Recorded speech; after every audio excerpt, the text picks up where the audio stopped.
আসসালামু আলাইকুম রাহমাতুল্লাহ। সম্মানিত প্রিয় দর্শকবিন্দু, আশা করি আপনারা সকলেই আল্লাহর অশেষ মেহেরবানি ও দয়ায় ভালো আছেন। সম্মানিত প্রিয় দর্শকবিন্দু, আপনারা অবগত আছেন যে আমাদের এই চ্যানেলে নবী রসুলগণদের ইতিহাস বা জীবনী বা কাহিনী বর্ণনা করে থাকি।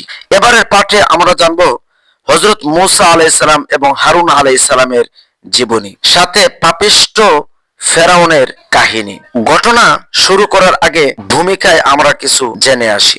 আল্লাহর গজবে ধ্বংসপ্রাপ্ত পৃথিবীর আদি ৬টি জাতির মধ্যে কওমে নূহ, কওমে আদ, কওমে সামুদ এবং কওমে লূত এবং কওমে মাদিয়ানের বর্ণনার পর ষষ্ঠ গজবপ্রাপ্ত জাতি হিসেবে কওমে ফেরাউন সম্পর্কে আল্লাহ পাক কোরআনে ২৭টি সূরায় ৭৫টি স্থানে বিভিন্ন প্রসঙ্গে আলোচনা করেছেন।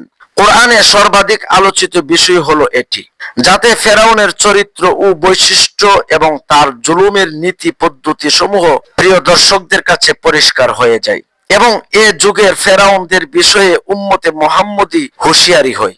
ফেরাউনের কাছে প্রেরিত নবী মূসা এবং হারুন আলাইহিস সালাম সম্পর্কে কোরআনে সর্বাধিক আলোচনা স্থান পেয়েছে, কারণ মূসা আলাইহিস সালামের মুজিজা সমূহ অন্যান্য নবীদের তুলনায় যেমন বেশি ছিল, তার সম্প্রদায় বনে ইসরায়েলের মূর্খতা ও হঠকারিতার ঘটনাবলীও ছিল বিগত উম্মতগুলির তুলনায় অধিক এবং চমকপ্রদ।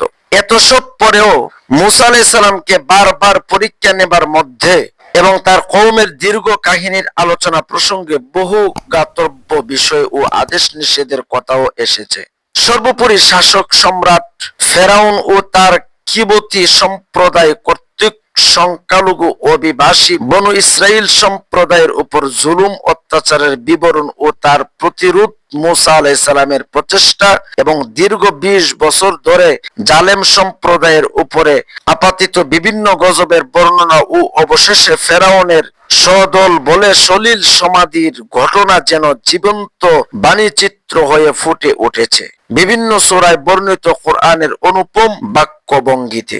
মোট কথা, কোরআনে পাক মূসা আলাইহিস সালামের কাহিনীকে এত গুরুত্ব দিয়েছেন যে অধিকাংশ সূরায় এর কিছু না কিছু বর্ণিত হয়েছে, কারণ এই কাহিনীতে অগণিত শিক্ষা আছে।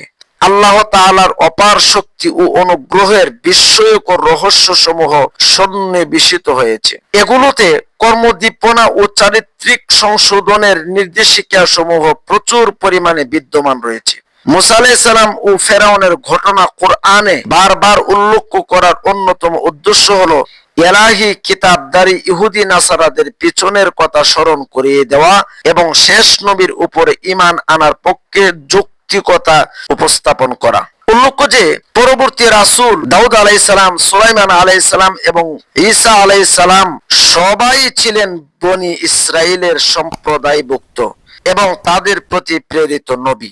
মূসা আলাইহিস সালাম ছিলেন এদের সবার মূল ও অনুসরণীয় ব্যক্তিত্ব। উল্লেখ্য যে কওমে মূসা ও ফেরাউন সম্পর্কে পবিত্র কোরআনের মোট ৪৬টি সূরায় ৫৩২টি আয়াতে বর্ণিত হয়েছে। ফেরাউনের পরিচয়। ফেরাউন কোনো ব্যক্তির নাম নয়, বরং এটি হলো তৎকালীন মিশরের সম্রাটদের উপাধি। কিবতী বংশীয় এই সম্রাটগণ কয়েক শতাব্দী ব্যাপী মিশরে শাসন করেন। এই সময় মিশর সভ্যতা ও সমৃদ্ধির শীর্ষে পৌঁছে গিয়েছিল। লাশ মমিকরণ, পিরামিড, স্ফিংক্স প্রভৃতি তাদের সময়কার বৈজ্ঞানিক উন্নতির প্রমাণ বহন করে। হযরত মূসা আলাইহিস সালামের সময়ের পর দুজন ফেরাউন ছিলেন। সর্বসম্মত ইসরায়েলি বর্ণনা হলো এটাই এবং মূসা আলাইহিস সালাম দুজনের সাক্ষাৎ লাভ করেন। লুইস গোল্ডিং এর তত্ত্ব অনুসন্ধানমূলক ভ্রমণ বৃত্তান্ত in the step of Moses the law giver. উক্ত উৎপীড়ক ফেরাউনের ফারহ দ্য প্রেসিক্টর নাম ছিল রেমেসিস।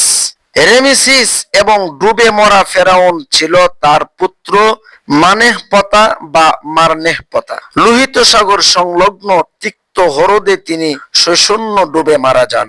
মমি ১৯০৭ সালে আবিষ্কৃত হয়। সিনাই উপদ্বীপের পশ্চিম তীরে জাবালে ফেরাউন নামে একটি ছোট পাহাড় আছে। এখানে ফেরাউনের লাশ প্রথম পাওয়া যায় বলে জনশ্রুতি আছে।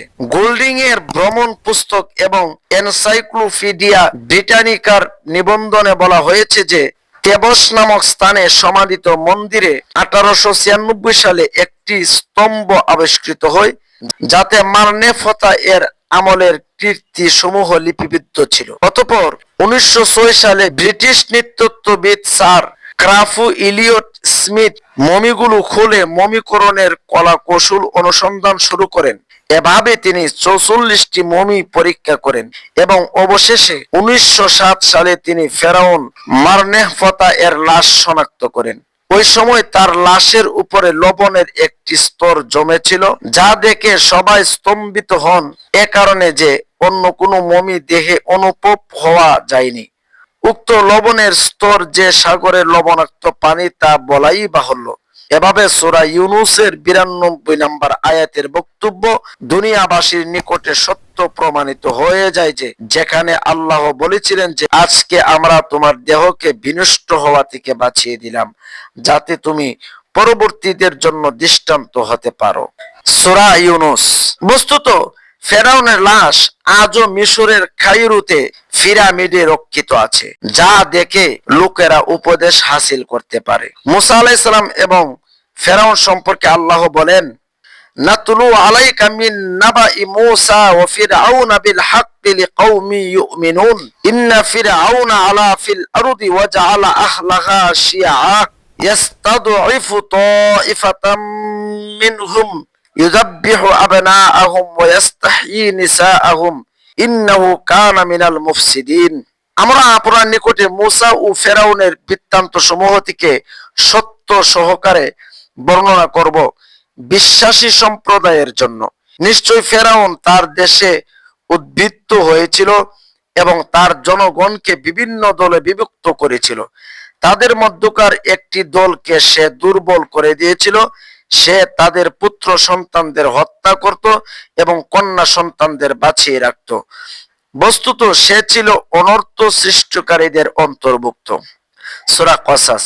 পবিত্র কোরআনে ফেরাউনের আলোচনা যত এসেছে, পূর্বে যুগের অন্য কোন নরপতি সম্পর্কে এত বেশি আলোচনা আসেনি। এর মাধ্যমে ফেরাউনি জুলুমের বিভিন্ন দিক স্পষ্ট ভাবে ফুটিয়ে তোলা হয়েছে, যাতে ইঙ্গিত রয়েছে এ বিষয়ে যে যুগে যুগে ফেরাউনরা আসবে এবং ইমানদার সৎকর্মশীলদের উপরে তাদের জুলুমের ধারা ও বৈশিষ্ট্য প্রায় একই রূপ হবে, যদিও পদ্ধতি পরিবর্তিত হবে। কোন যুগই ফেরাউন থেকে খালি থাকবে না। তাই ফেরাউন সম্পর্কে সম্যক ধারণা দেওয়ার জন্য আল্লাহ পবিত্র কোরআনে এই নরদাম সম্পর্কে এত বেশি আলোচনা করেছেন, যাতে আল্লাহর প্রিয় বান্দারা সাবধান হয় এবং জালেমদের ভয়ে আল্লাহর পথ থেকে বিচ্যুত না হয়। মুসলিম নামধারী বর্তমান মিশরীয় জাতীয়তাবাদী নেতারা ফেরাউনকে তাদের জাতীয় বীর বলে আখ্যায়িত করেছেন, নাউজুবিল্লাহ, এবং কায়রোর ময়দানে রেমেসিস এর প্রধান ফটুকে তার বিশাল প্রস্তর মূর্তি খাড়া করে রেখেছেন। আল্লাহ তাআলা আমাদের এ সমস্ত ফিতনা ফাসাদ থেকে হেফাজত করুন। সম্মানিত প্রিয় দর্শক বিন্দু, ধারাবাহিকভাবে আমরা মুসা আলাইহিস সালাম এবং হারুন আলাইহিস সালাম এবং ফেরাউন সম্পর্কে আমরা বলতে থাকবো ইনশাআল্লাহুল আযীম। আপনারা এই ঘটনাগুলো শুনতে আমাদের চ্যানেলে চোখ রাখুন। জাযাকুমুল্লাহু খাইর। আসসালামু আলাইকুম ওয়া রাহমাতুল্লাহ।